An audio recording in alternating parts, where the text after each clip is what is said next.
Hi everyone, good morning.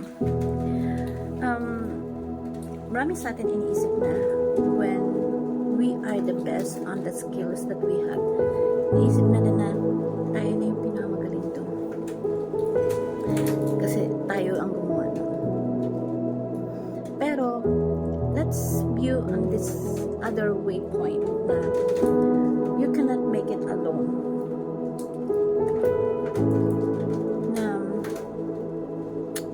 Magandang isipin mo na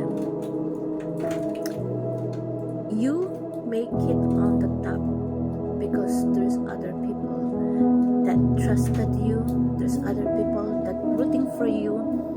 That's why you are on the top. You cannot make it alone by yourself. Mas maganda na isipin mo na nagawa mo yan because there's people around you that support you. At kapag you are on the top, mas madali mo magawa yung goals mo, yung dreams mo, because you know to yourself that there's people back you up. Hindi lang ikaw ang gumawa nun. And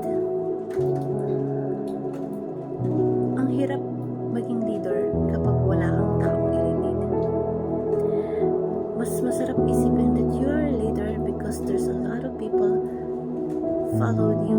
There's a lot of people who really rooting for you and trusted you